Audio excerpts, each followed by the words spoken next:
On the one hand, I was born with just about every disadvantage you can have. I made some smart choices, and despite some stumbling in my mid-20s, still had the frame of mind to exercise good judgment to take myself from where I was to where I am now. And I've seen other people do it.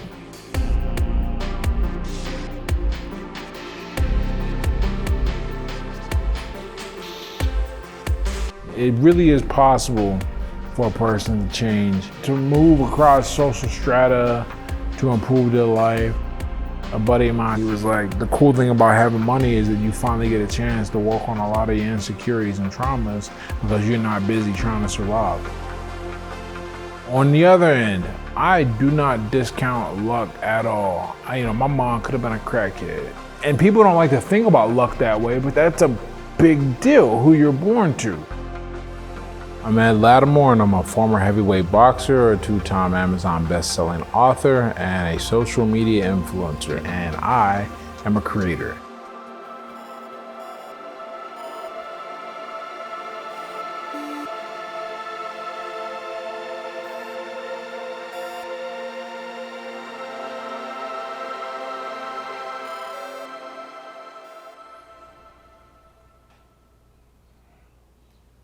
We're in the boxing gym that I spent the last part of my amateur career and all of my professional career training in. Here's my little spot on the wall. That's just after I won the state amateur title. We use these VHS tapes and we used to study them to become better. You're not just looking for how to throw a punch. Punching is the easy part of fighting. You're looking at how punches are set up, how a person moves in the ring, how they think. When you're in front of the mirror, then you can look and see yourself. You can get an idea of what things look like when you do them and what your opponent might do in response. And that's kind of what we're doing. We're imagining what the opponent does or is going to do. When we shadow box and we work against it.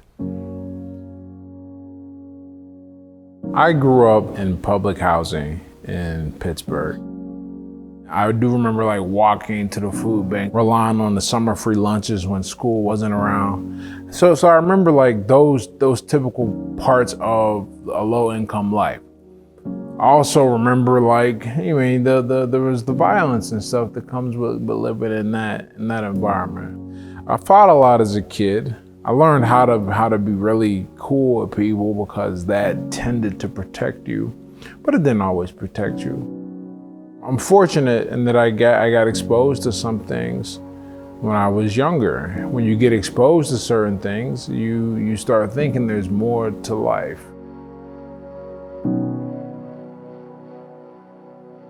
It's one little bit of exposure, and it doesn't seem like much.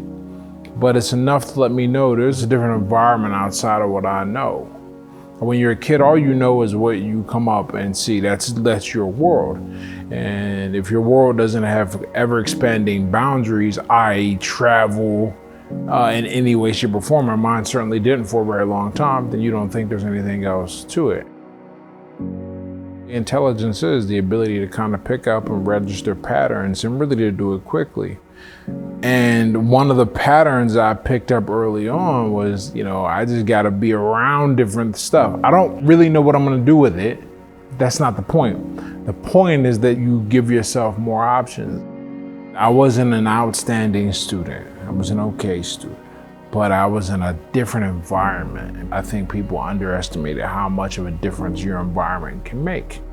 Especially as a kid when you don't even think about that. Because I wasn't thinking about it. I just knew I didn't want to be where I was anymore, right? I had no idea I'd go on and meet some of my best friends from my life and meet people that would influence me. Their kindness would change the course of my life in many ways. My understanding is my dad left us, go live in Philadelphia to try and pursue where the work was.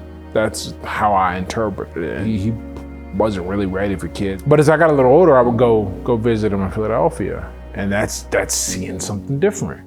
A little thing very different than everything I knew, but it's seeing that there are possibilities.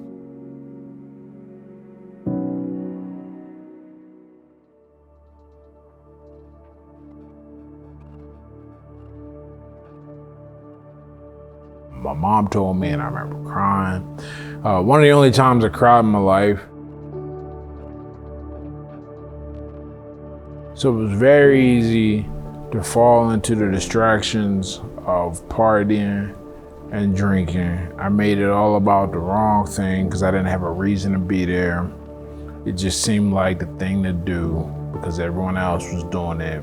If you don't have a reason to do something, you're going to do anything else. It's kind of like they said, if you don't have something to stand for, you'll fall for anything. I didn't even know what I wanted to do with my life.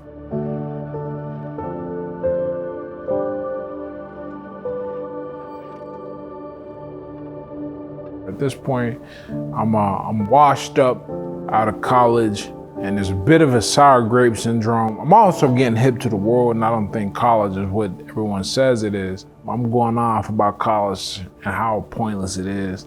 To anybody that'll listen to me, one of the people that happened to entertain my nonsense at that time was my girlfriend at the time, her mother. And her mother was a university professor. And one day says, all right, let's pretend that you're correct and college is worthless. Well, what have you done for the past 4 years other than like eat my food? Like, what do you have to show for in your life? And I was like, wow, that's crazy. You're right. And then she kicked me out, and I went home. I remember going home and I remember crying. And I said, you know, well, she's right. Like, what have I done?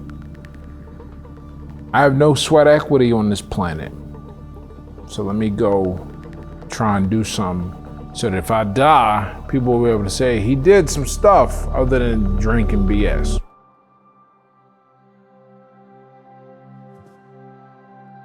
At the time I said I can either go to the military, be active duty, or I could go fight. YouTube was just coming out and I was watching videos of guys fighting. I said, that looks like something I could do. I had a purpose now. I had a thing to galvanize all of my activities around, and even my jobs. I chose jobs because the time would give me time to train. And you gotta remember, like, I didn't walk into the gym thinking one day I'm gonna be heavyweight champ and make all this money. I'm not that delusional, even in my naivety about the sport. But what I said is, I'm gonna come in here, I'm gonna try to be the best fighter I can be. And let's see where that gets us. Now, I was fortunate. I had some early successes that drove me on. So quitting boxing never ever entered my mind. I was gonna go as far as I could go once I realized I could go somewhere. The boxing gym, to people who don't know, it's painted as this kind of intimidating place of aggression and tough guys and things like that. But the reality is the most humble people you meet are in here, because in a boxing gym, whatever you do or have done doesn't really matter. All that matters is how you treat the people when you walk in here, and are you willing to bust your ass like everyone else. Boxing was very much another rite of passage of my life, because I got to experience real improvement in the face of challenge or difficulties. Because if you don't get better at boxing, the negative feedback is really bad. Like, it hurts. It not only does it hurt, it can permanently alter you, and not in a positive way. But it gives you a great respect for what you're capable of doing. And it makes you realize that you are not as weak and you are not nearly as incompetent as I think a lot of the modern world would lead you to believe. I spent my 20s fighting and boxing. And you gotta understand, when I walked into the gym, I was committed, but I was not naturally talented. There's a lot of awkwardness, a lot of poor balance. You gotta learn how to fight. Fighting is a skill. It's not just about being an athlete.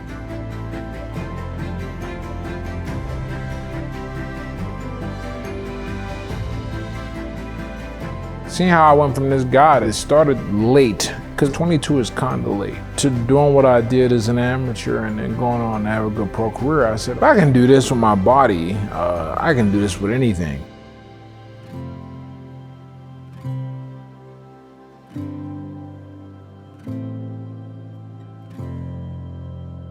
That was the first time in a long time that I didn't drink. And it was by necessity, and it gives you a lot of time to think. I realized I might have a real issue. I mean, I thought about it beforehand too, but when you try and get other people who are drinking with you to diagnose your level of drinking, they fear being hypocritical, so they won't be honest with you. That's how you know you got a problem. I was actually able to sneak out base, and one of the first things I did, I went to the liquor store, bought a little mini bottle. The next night, made a fool of myself. Didn't remember how I got where I got. And I said, nah, this gotta stop. Because I had something to lose now. I remember thinking about my life, and I said, okay, 5 years is gonna pass anyway, God willing, right? Hopefully I'm gonna be here in 5 years. When that happens, when 5 years pass, when I'm 33, am I gonna have more options or am I gonna have fewer options? When you think of it that way, that the time is gonna pass anyway, that completely erodes any trepidation you have about starting a new path. And so I stopped. And December 23rd, 2013, the last day I had a drink.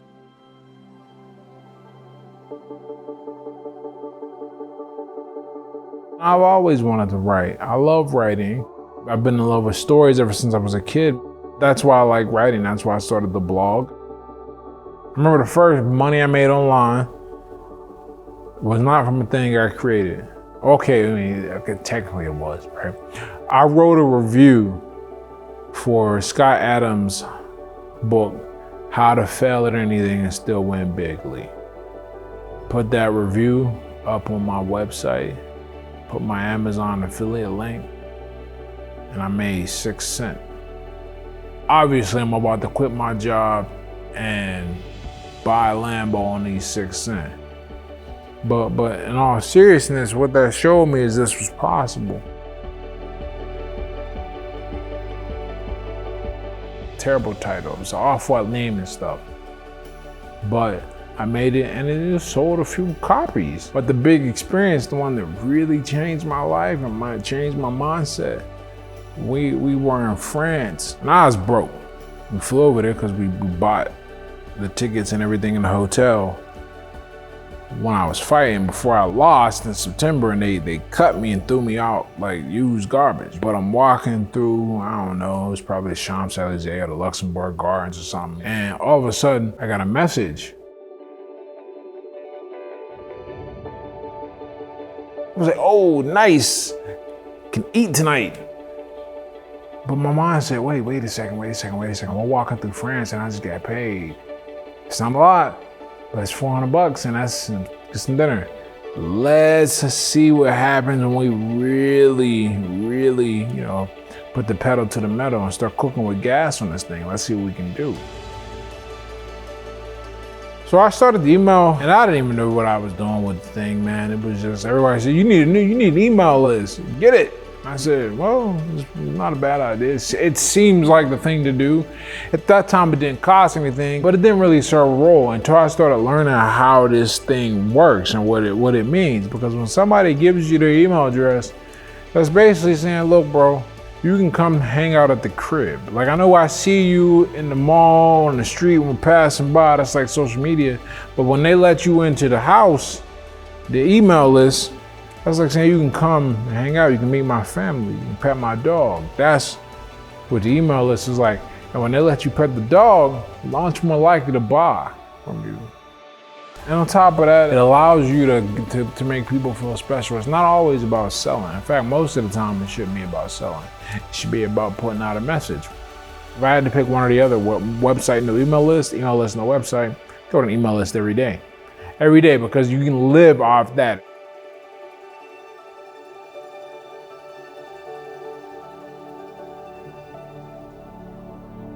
I said, okay, I can do this. And so I put my head down and started figuring out how to continue to grow. The blog itself probably doesn't make any money, right? The blog is a constant proof of concept, a constant resume. And unlike normal resumes, it also is a search engine optimized proof of work. We're right now at about 120 articles. When someone goes and looks for the answer, they find out about my writing. By finding out about my writing, they find out about me. Now me, I've produced a few other things to sell. I have my books on Amazon. They find those perhaps and they buy there. Or they go buy one of my products for like $97 or $247 or something like that. And that's available on the site. And because of the website establishes trust. The website shows that I've been writing for 8 years. Now there are 2,000 people a day coming to the site, passive. While we're talking right now, I probably made $200. There are no shortcuts. Even in this, what appears to be quick, there's no shortcuts. And I think everybody wants a shortcut. They want a montage. They want a way to do this without having to do it. But at the end, it's still take a risk and still build a business, and still people gotta care. Being a creator has really taught me business and how that applies to everything. If you are producing something and no one cares about what you're producing, then you can't be married to it. You have to go, okay, why is this not working? Why is no one resonating with this? I'm working with somebody right now and they're like, oh, I never had to self-promote. I'm like, yeah, and that's why you're talking to me, because self-promotion is key, because if you don't hype yourself up, who will? And it's funny, like that's a very unnatural thing for us for whatever reason, whether it be culturally or it's like something deeply embedded in our genome, is to go, look, I can do something, look at me do it. That's very natural. But if you don't learn that skill, they're never gonna know you can do it and they're not gonna pay you for it.